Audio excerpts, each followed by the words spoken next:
Today we have the Yamaha Pacifica Electric PAC 12 DLX. We all know it as the Pacifica. This is the Deluxe, DLX for Deluxe, which is interesting because it's pretty affordable. I'd like to say before we go any further to thank the people at Sweetwater who sent this guitar so we could do this deep dive. So if you wouldn't mind, you could check out the link down below and maybe support them back. This is one of the most requested guitars you guys have talked about in a while because of the fact that every time I seem to do one of those like affordable Amazon only guitars, off brands, you guys always say, well, what about the Yamaha Pacificas? They're really, really good for the price. So now let's get into the geeky stuff. This is made in Indonesia, which is impressive for its price point of only $219. So for $219, this guitar comes with a really thick book. This is the instruction manual. Look at that, I almost dropped it. And of course the vibrato arm, which is screw-in, and 2 Allen wrenches. So that's it. I'm sure this is in, well, look at that. All those languages right there. It doesn't come with a gig bag or anything else. It comes with 9 to 42 gauge strings. This is a maple neck. So what we have is a flat sawn. Let's flip it over. Flat sawn, maple neck with no finish. There's absolutely no finish. The neck feels rough. Like just playing it right now, I'd really like to put some steel wool or some 400 grit sandpaper on it, probably 400 grit, and then finish it off with some steel wool just to make it feel smoother. It's just a little rough. So again, $219. So right here, we have the tuning keys.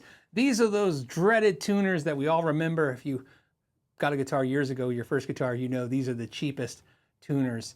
I just hate seeing these on any guitar, especially now when they can do so much better. I don't know why these are just gone. Just need to get rid of these. I'm going to use my cheat notes. By the way, in the link down below, there's a complete detailed report of this guitar that you can either read along in the video or download it if you want it. If you have this guitar, it's all the specs that the factory says and all the specs that I've found that are different. So we have these, by the way, these tuning keys were called the Yamaha sealed tuners. The nut's a little interesting. This is called Urea, U-R-E-A. So it's plastic. It's a plastic nut.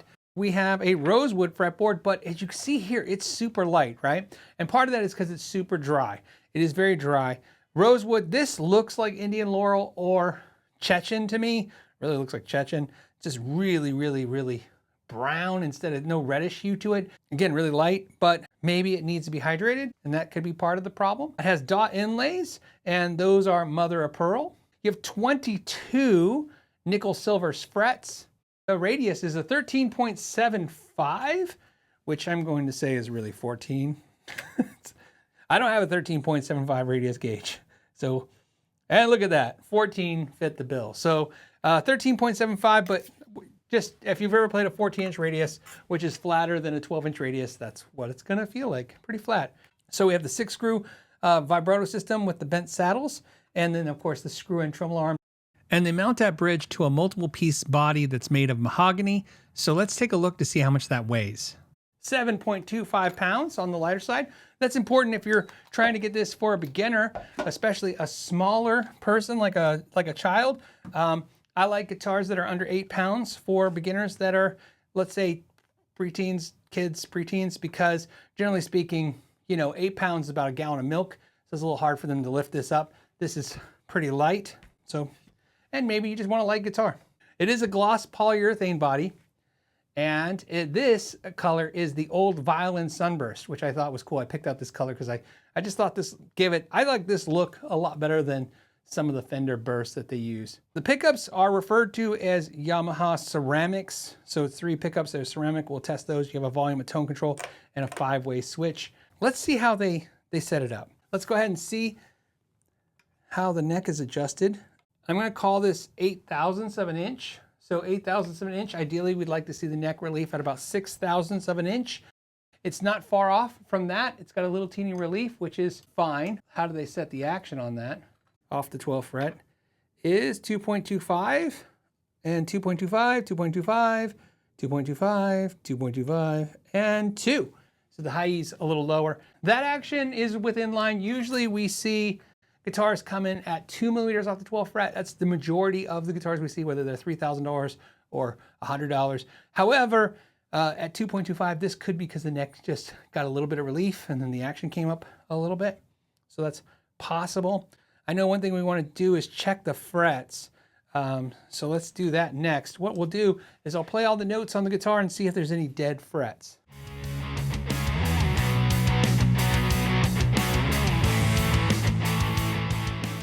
Okay, so right here, they're not dead, but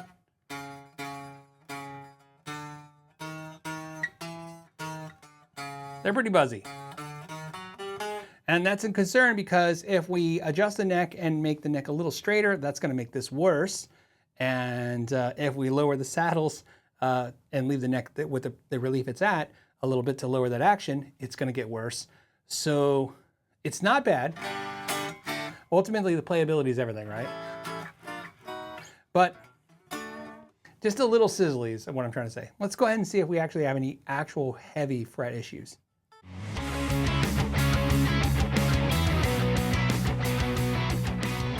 Okay, so no dead frets, nothing that would concern me other than, like I said, it's a little buzzy.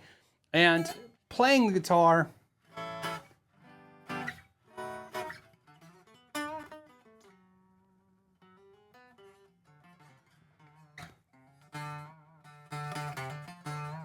I mean, it's a little sizzly, but nothing that flags me as being overtly problematic.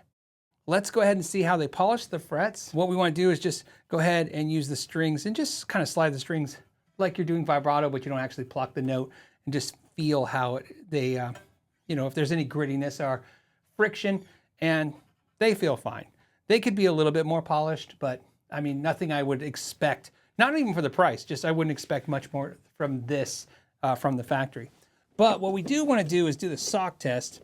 So the sock test is where we take a nylon sock and we check the fret ends just to illustrate what it is we feel, to see how they polish them.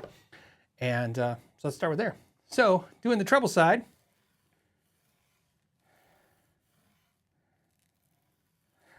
Yeah, that's not great. I would say a 2 out of 5. I mean, we actually physically have a hole. And I can tell you just doing it, I mean, you feel it. You feel each fret sprouted out. This is most likely because of what I said before with the fretboard just being so dry. All right, look at how dry that is. You might have a question like, if you hydrate the board, will that fix that? It won't hurt it. It could help. Putting a humidifier in the room could help it as well. Let's go ahead and flip the sock over. Let's do the bass side. And it doesn't feel as bad on the bass side, but it's a little rough. Yeah, this is done. We can't even use this one for the bridge test. So we'll do the bridge test with a new one. All right, so the bridge test. Now this is where it'll be interesting. On the bridge, what we like to do is to see if there's any grub screw. Look at that, and great. So what we're looking for is right now is when they adjust these saddles, sometimes the screws stick out. A lot of players tend to put their palm right about there, and it just kind of, you can hear it, does that, right? Not good. Normally, I would say it might bother some and some not so much. However, my concern is if you want to lower that action, my guess, based on the fretwork, is that you'd want to adjust these saddles down a little bit, which will give even this situation a little bit more. And the whole point of videos like this is to illustrate to you what to expect. Looking at this, I would say this guitar is going to need a setup. So let's do some measurements. First, let's do that nut. The nut is coming in at 40.87 millimeters or 1.609. And the 12th fret is coming in at 51.49 millimeters or 2.027. Let's look at these frets. Now we talked about the fact they're nickel silver. How wide are these frets? The frets are 0.093 or 2.38 millimeters to 2.37. A lot of you ask how I'm doing the fret height. If you have a Mac Caliper, there's two things that it does that are pretty cool. One, there's a notch right there. That allows you to check the thickness of fret wire. And then there's also a little cutout right here at the bottom, okay? And what that does is it allows you to check fret height. So to check fret height, what we'll do is use a flat surface. Usually want to use a seriously flat surface. I have a metal steel plate that I use that I like. And then what you do is you level the bottom and zero out the caliper. And then I do it again. So I double check myself. And when it reads 0, 0, it's fine. So this is what I'm talking about. What we're gonna do is I'm gonna do it right here so you guys can see. Pushes that in. And then I'm gonna give you the numbers. Now it says negative, but that's okay. You don't have to worry about that. So what we're looking at is 1.14 millimeters or 0.045 is your height. So I would call those medium to medium jumbo frets is what I would say those feel like, which is pretty cool. So you have a flat fretboard, you have some medium jumbo frets. It's gonna feel pretty good. Something to discuss is the fretboard edge is not rolled and it feels pretty sharp. So some of you that roll your thumb over or are sensitive to the sides, if you don't want to round it over fretboard, you would have to either look at another guitar or you can check out my video down below on how to roll your fretboard edge, and you could do that to this guitar. This would be a great candidate to do something like that because there's no finish on the neck and it's inexpensive. It's a great way to kind of learn how to polish up a neck. Looking at the neck at the first fret, the thickness is 20.42 millimeters or 0.802. And on the 12th fret, we're at 23.12 millimeters or 0.915. Next thing we want to talk about is this carve. They're calling it a C carve. I'm going to say it's probably a modern C carve based off of, and that's exactly what it is. So what we have is a Fender modern C. So if you ever played some of the newer Squires, this is going to feel pretty reminiscent to that. Let's take a look at these pickups. Let's see what they're coming in at. Now, we talked about the fact that they're ceramic. What we care about when we talk about a pickup like a ceramic pickup is we care about the fact that one way they can make an inexpensive pickup is using a really powerful cheap magnet. Usually ceramics are just really inexpensive to make. They can use a really powerful magnet, underwind it, and what you'll get is a pickup that puts out some signal to the amp, but it's not very pleasing to the ear. So looking at this, we have the bridge coming in at 9.74. That's interesting because, to give you a reference, a Seymour Duncan JB would be like 14, right, K to 15K, and a vintage PAF could be 7 to 8K. So you can tell this is like a hot PAF style. It's not going to sound like a PAF, but you understand what I'm saying. It's a hotter than a PAF pickup, but not by much. Going to the neck pickup, we're coming in at 5.41 is the resistance. And again, that's interesting because single coil pickups can be in the high 4s for really vintage 50s to the 5K range, or in the 60s era pickups that go to the 6.5K resistance. So this is in the 50s era resistance. Going to the neck, we're seeing it at 5.82, which sounds about right. Let's go ahead and look at the inductance just for those that want that information. We have the bridge pickup at 4.48. We have the neck pickup at 2.84 and the middle at 2.89. So again, just some references. Let's take a look inside this thing and we can see a couple things. So first of all, we see that the pickups are made by G&G, which is a very popular pickup manufacturer. In fact, they make a lot of pickups for a lot of import guitars. We have here the ceramic magnets that we see on the single coils, and you can see if you watched a couple videos ago when I did the Fender Standard Series how different this is. This is a much different design. I don't want you to confuse those. So this is about, in my experience, the least expensive you can manufacture a pickup, which is using a bar like this on the flat back glued on, and then using some slugs, some metal slugs, and some copper wire. We have a PCB based switch, 5-way switch right here. We have 2 dime size alpha potentiometers right here, no treble bleeds, and we have a 0.022 microfarad capacitor. This foil here is for shielding. This is to reduce the 60 cycle hum. And if you look here, you'll see there's no shielding in the cavity. We have a swimming pool route, and excuse me, because they really didn't give us enough wire to actually pull this away. So we have a swimming pool route, which means you can put anything you want in there now. And then over here, you'll see this is the cavity control. Let's move that a little bit, just a little bit so you can see that. And in here again, you'll see no shielding tape or shielding paint, and this is the buffing compound that is left behind by the buffers when they did that. So that's your inside of your electronics. Overall, looks good, but this is essentially like a Cortec quality build that we see where the soldering, everything looks neat and put together. Wire is minimized to not be longer than it needs to be, and everything is fine. What I want to show you right here is the gap. You can see here when they glued on the nut, they left a very large gap between the fretboard and the nut. My guess is that they actually, when they intonated it with that issue. So the fact that the intonation is slightly out on this guitar is not because the nut's not in place. They would have adjusted that there. However, if they have a template for the intonation, in other words, if they tell, they know that this is where they want the saddle's height and distance, it's possible this did throw off the intonation. What would happen here is we'd want to remove this nut, clean the debris that's there, because that's obviously what's causing the issue. There's something there. Smooth it all out and then re-glue it. I have some good news. I removed the nut, and what I found was it was nothing more that when the employee glued it, they just didn't push it up all the way.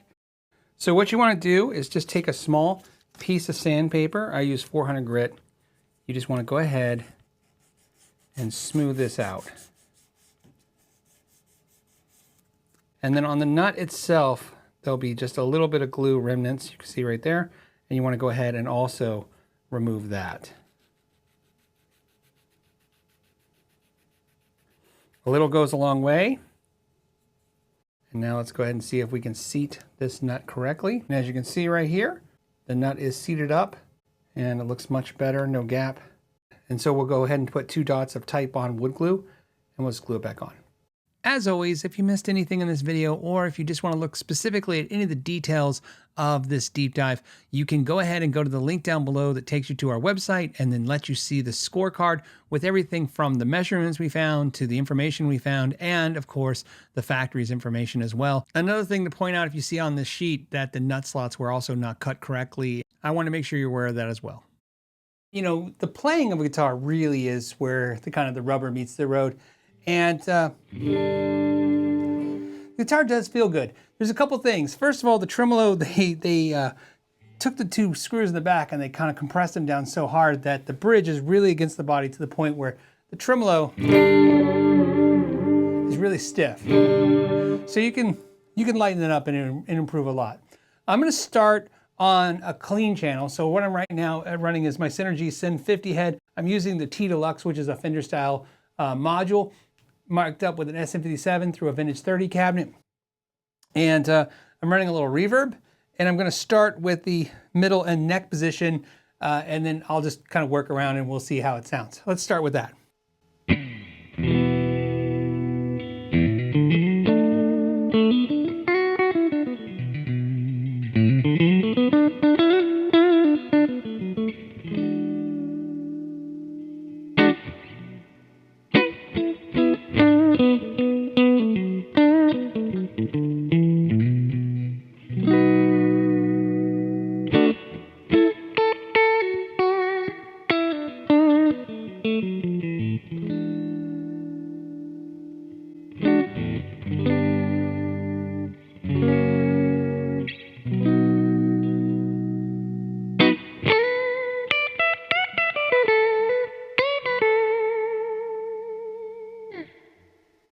Okay, we'll go to the neck pickup now, and let's hear how that sounds.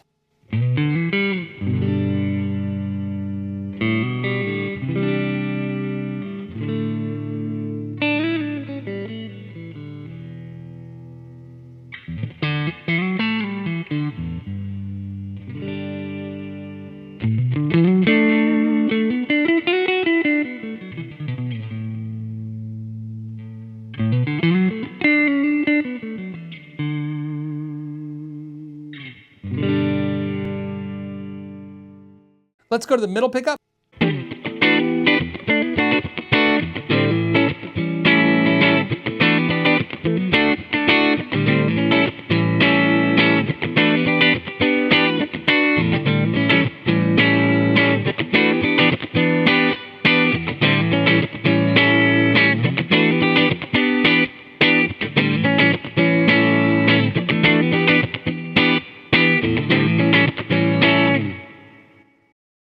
Okay, now what we want to do is go to the bridge and middle pickup.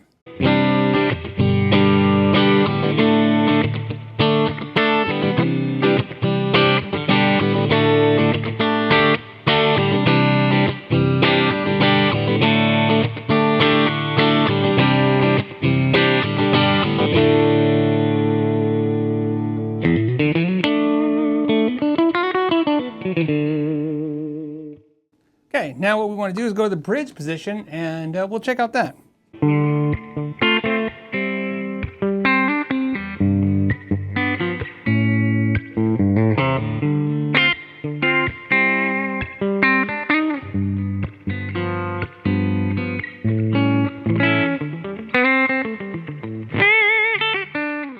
So now what I want to do is switch over to the lower setting on the Soldano module.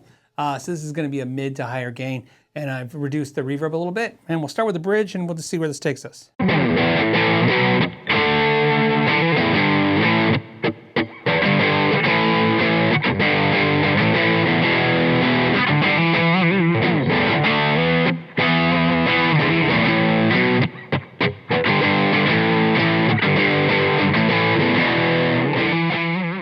Let's go to the neck pickup and see how it sounds.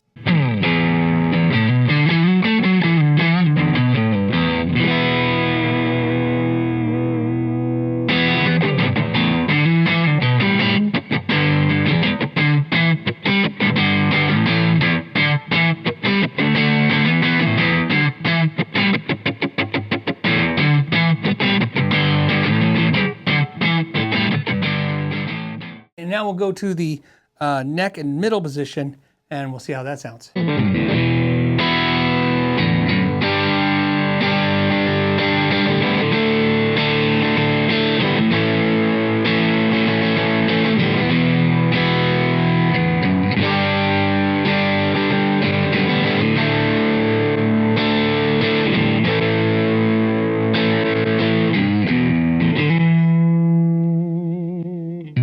Let's go ahead and switch to the highest setting. This is the highest gain. We're going to take off the reverb and add a little delay, and we'll just check out the bridge and neck pickup to see how they react to a higher amount of gain. Here we go.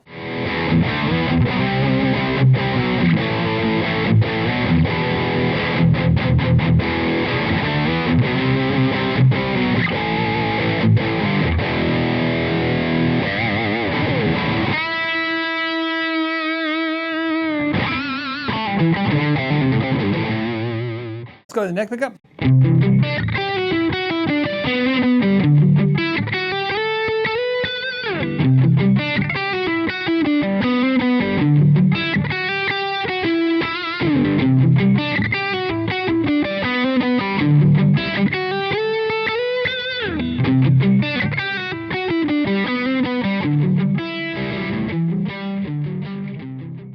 What do I think about this guitar? You know, what's funny is guitars like this, especially when I'm editing the video, I'm like, wow, it needs a lot of work. A couple things to point out that are probably important to mention is that Sweetwater, who sent this guitar, they don't inspect or do inspections of guitars under $400. So that's why this guitar doesn't get inspected. So again, keep that in mind if that matters to you. I would say, look, with the issues with the fret sprout, the issues with the nut being put in the correct spot, which led to some intonation issues, and some rough spots on the neck. And like I said, points of this video is to do two things. One, set a realistic expectation of what you might see if you buy this guitar. And also, if you bought this guitar, especially maybe used and you can't return it, maybe this will give you insight on ways to fix it or things to address on it. Also, it helps you understand how the value of guitars work, because although $219 is an affordable price guitar, it's not a little bit of money. So you would really want the guitar to be quality no matter what the price point.